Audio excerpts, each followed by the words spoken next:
વડોદરા મહાનગરપાલિકાની ચૂંટણી શાખાએ મતદાર હોવાનું પ્રમાણપત્ર મેળવવા માટે નાગરિકોની મોટી સંખ્યામાં લાઈનો લાગી છે, એટલે કે ઘસારો જોવા મળ્યો છે. આગામી કોર્પોરેશનનું જે ઇલેક્શન છે, સ્થાનિક સ્વરાજ્યની ચૂંટણી, તે ચૂંટણી લડવા માટે મતદાર તમે છો તે સર્ટિફિકેટ અનિવાર્ય છે અને તે મેળવવા માટે લગભગ 1150 કરતાં પણ વધુ લોકોની અહીંયા ભીડ જોવા મળી છે. પાલિકાની ચૂંટણી શાખામાંથી મતદાર હોવાનું સર્ટિફિકેટ આપવામાં આવી રહ્યું છે. મહાનગરપાલિકાની ચૂંટણી લડવા માટે આ સર્ટિફિકેટ હોવું અનિવાર્ય છે.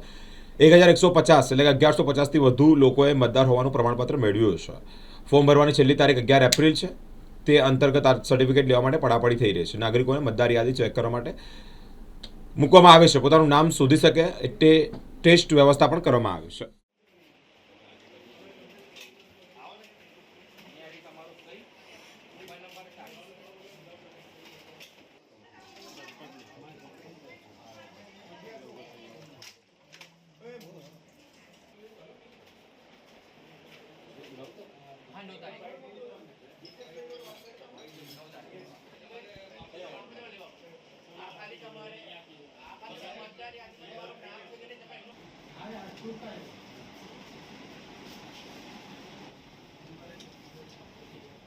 વડોદરા મહાનગરપાલિકાની 2026ની ચૂંટણીના મતદાર યાદીમાં નામ હોવા બાબતનું પ્રમાણપત્ર માટે અહીં અરજદારો આવે છે. ઉમેદવારો, ટેકેદારો, તેઓને કોઈ પણ જાતની તકલીફ ના પડે એટલા માટે અરજી લઈ તાત્કાલિક સર્ચિંગ કરાવી અને પ્રમાણપત્ર ઇસ્યુ કરવામાં આવે છે.